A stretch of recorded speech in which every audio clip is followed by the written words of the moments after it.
apakah bid'ah yang Anda lakukan, yang Anda anggap sebagai hasanah, kebaikan, sudah diketahui oleh Rasulullah sallallahu alaihi wasallam?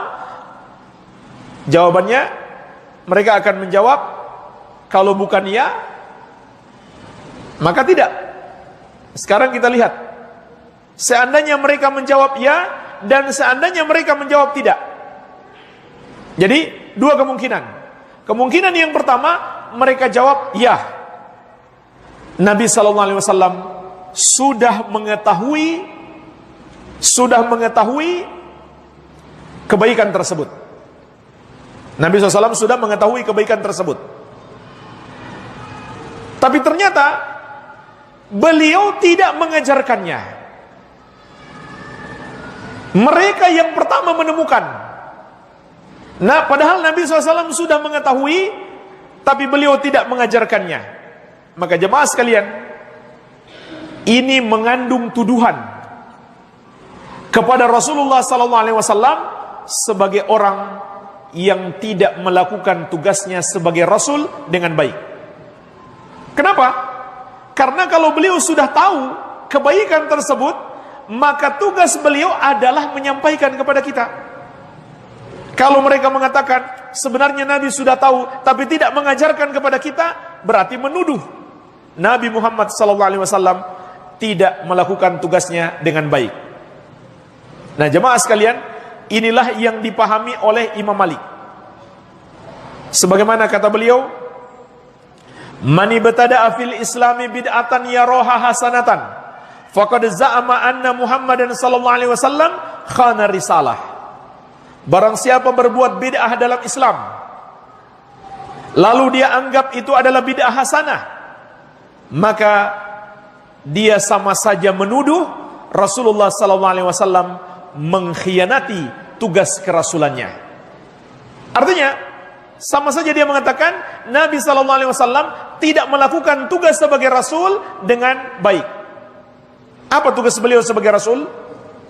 Mengajarkan semua kebaikan.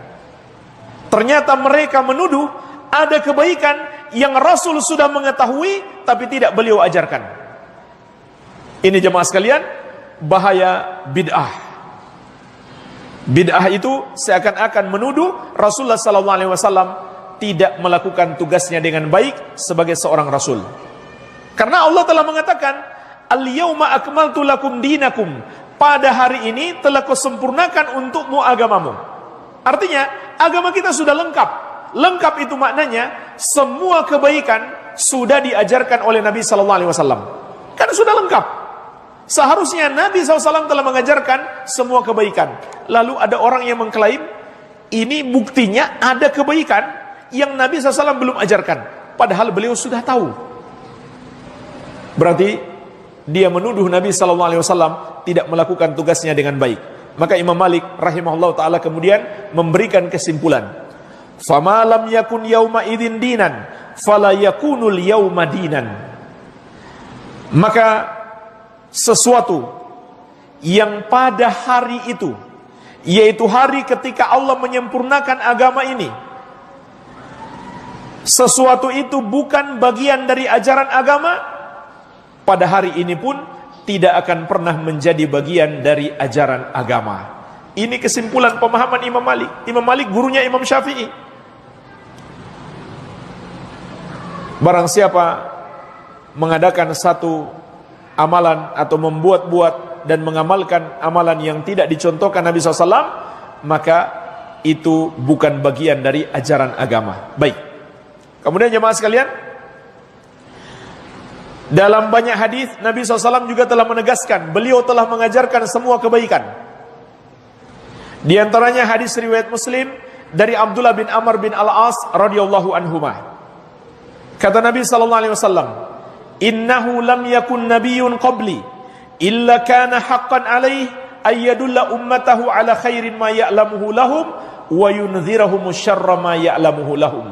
Sesungguhnya tidak ada seorang nabi pun sebelumku kecuali wajib atasnya menunjukkan kepada umatnya kebaikan yang dia ketahui dan mengingatkan mereka keburukan yang dia ketahui.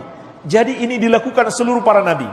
Semua kebaikan sudah dia ajarkan, semua kejelekan sudah dia ingatkan. Maka kalau ada yang mengatakan bid'ah itu sebenarnya Nabi SAW sudah mengetahui, tapi beliau tidak mengajarkannya, berarti mereka menuduh jelek kepada Nabi SAW. Baik, ini kemungkinan yang pertama. Mereka jawab, ya, Nabi sudah tahu.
Assalamualaikum warahmatullahi ta'ala wabarakatuh. Ikhwanana muslimin yang dimuliakan Allah. Di dalam video tersebut Ustaz Sofyan ini menggiring para jamaahnya dengan pertanyaan, apakah bid'ah yang dilakukan oleh orang-orang di luar kelompok Wahabi? Kelompok Wahabi ini kan biasa menamakan kelompok di luar kelompok mereka sebagai ahlu bid'ah, ahlu syirik dan yang lainnya. Apakah perkara bid'ah yang mereka lakukan itu sudah diketahui oleh Rasulullah Shallallahu Alaihi Wasallam? Ada dua kemungkinan katanya, bisa jawabnya iya, bisa tidak. Andaikan mereka mengatakan iya, Nabi sudah tahu tentang kebaikan tersebut, akan tapi mereka pertama kali yang menemukan, maka orang-orang tersebut yang melakukan perkara bid'ah ini menganggap bahwasanya Nabi Muhammad SAW telah mengkhianati risalahnya. Dengan berdasarkan daunnya Imam Malik radhiyallahu taala anhu, manibtada'ah fil islami bid'atan. Ada yang mengatakan manibtada'ah bid'atan fil islami. Ada dua versi, ada dua riwayat. Man ibtada'a bid'atan fil Islam yaraha hasanatan faqad za'ama anna Muhammadan khana risalata. Barang siapa yang membuat bid'ah di dalam agama dan melihat itu suatu kebaikan, maka dia seakan-akan menyangka Nabi Muhammad SAW telah mengkhianati risalah. Kita akan mengecek pendapatnya Imam Malik yang mengatakan itu bid'atan, ay man ibtada'a bid'atan. Barang siapa yang membuat bid'ah. Kita akan lihat apakah bid'ah yang ada di dalam daunnya Imam Malik itu apa memang benar, apa memang benar seperti apa yang diarahkan atau yang dilogikakan oleh Ustadz Wahabi tadi, atau nanti memang ada penafsiran dari Imam Malik dalam artian apakah Imam Malik itu mensyumulkan bid'ah, gak ada bid'ah hasanah, saya semuanya itu sama bid'ah itu semuanya sesat, atau memang Imam Malik itu menafsir tentang masalah bid'ah itu.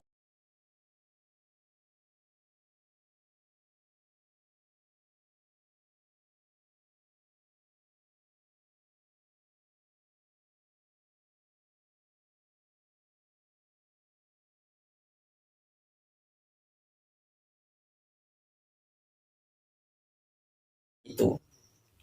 Kan kalau kita lihat dari video tersebut, Ustadz Wahabi itu seakan-akan mengarahkan jemaahnya, Imam Malik ini punya pahaman bahwasanya bid'ah menurut Imam Malik itu semuanya sesat. Ini penggiringan menurut saya yang kadang jemaahnya itu nggak paham. Kita akan buktikan apakah memang kata Imam Malik itu bid'ah itu syumul, universal, semuanya sesat atau tidak.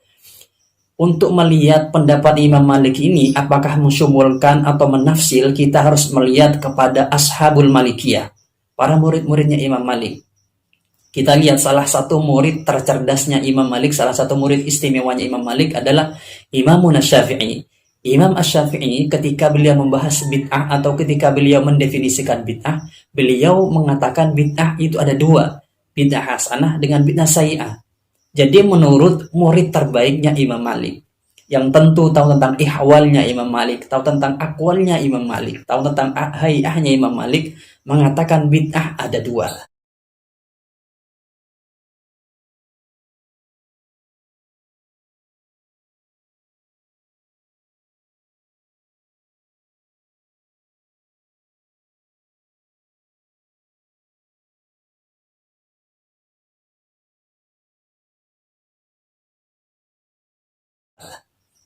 Kemudian kita sekarang tidak akan membahas tentang masalah bid'ah di luar madhab Malikiyah. Kita akan membahas bid'ah menurut pandangan madhab Malikiyah. Terus bagaimana pandangan daripada Ashabul Malikiyah tentang masalah bid'ah? Apakah sama seperti pandangannya Ustadz Sofyan dari Ustadz Wahabi ini atau tidak? Kita akan lihat ulama kontemporernya dan ulama salafnya.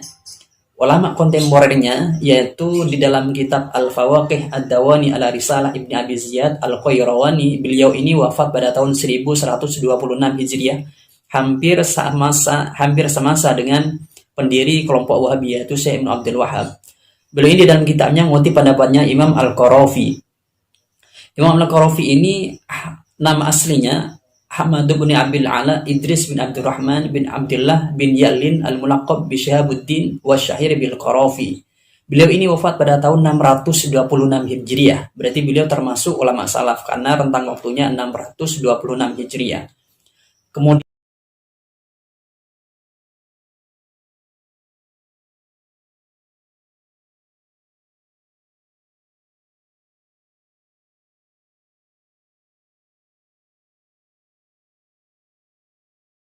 Kemudian kutipannya khatimatun qala al-Qarafi al-ashabu muttafiquna ala inkaril bid'ah nassa alaihi Ibnu Abi Zaid wa ghairuhu.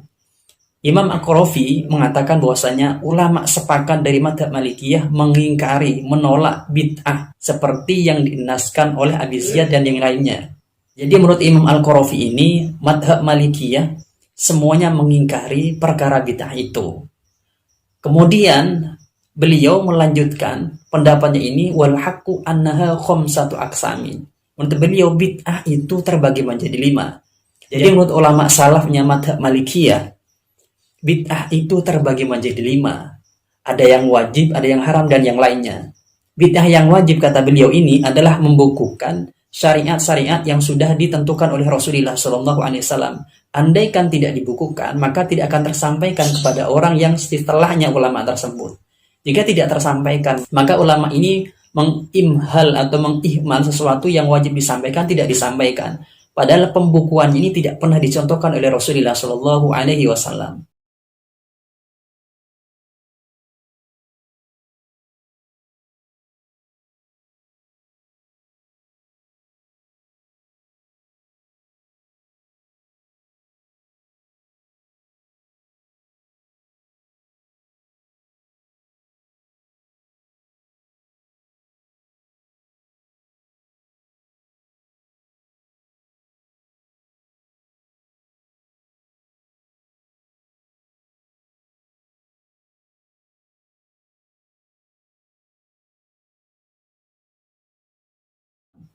Kemudian yang haram adalah, salah satu contoh bid'ah yang haram adalah mendahulukan orang bodoh daripada ulama. Jadi kalau ada orang bodoh didahulukan, maka itu termasuk bid'ah yang diharamkan versi madhab Malikiyah. Kemudian kita lihat dalam kitab Tanwirul Hawalik Syarhul Muwatta. Berarti Tanwirul Hawalik Syarhul Muwatta ini menyarahi kitabnya Muwatta karangannya Imam Malik. Beliau ini nama aslinya Abdul Baqi bin Yusuf bin Ahmad Syihabuddin bin Muhammad bin Alwan Asy'ari Az-Zurqani. Beliau ini hidup pada tahun 1099 sampai dengan 1020 Hijriah. Berarti ini lebih sepuh daripada pendiri Wahabi yaitu Syekh Abdul Wahhab. Kemudian beliau ketika menyinggung pendapatnya Sayyidina Umar ketika mengatakan ni'matil bid'atu hadhi aslul bid'ati ma ala ghairi misalin sabiqin wa tutlaqu fi syar'i ala ma yuqabilu sunnah ay ma lam yakun fi ahadi sallallahu alaihi wasallam thumma tanqasimu ilal ahkamil khamsah. Berarti menurut beliau asal bid'ah itu adalah sesuatu yang tidak ada misal dari sebelumnya atau tidak ada contoh. Dan di dalam syariat dikatakan bahwasanya sesuatu yang menyalahi kepada sunnahnya Nabi Muhammad SAW. Akan tetapi bid'ah ini tangqasimu ilal ahkamil khamsah. Bid'ah itu terbagi menjadi 5. Jadi Tanwirul Hawalik Syarhulnya Muwatta menjelaskan bahwasanya bid'ah itu ada 5.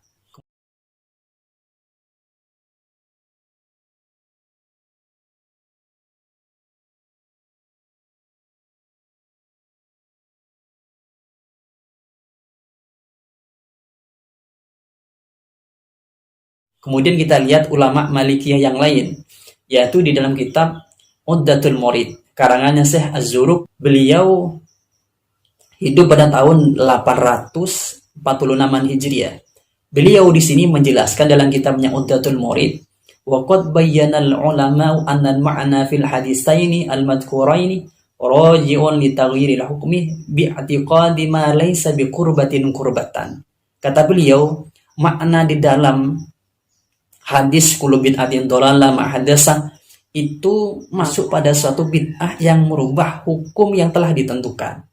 Jadi bid'ah di sana adalah merubah ketentuan yang sudah ditentukan oleh Rasulullah SAW. Meyakini suatu yang tidak kurubah adalah kurubah. Dan kata beliau, la mutlaqul ihdas, tidak mutlak ihdas. Jadi tidak semua perkara yang ihdas itu termasuk bid'ah dhalalah. Akan tetapi bid'ah yang merubah pada hukum yang telah ditentukan oleh Rasulullah SAW.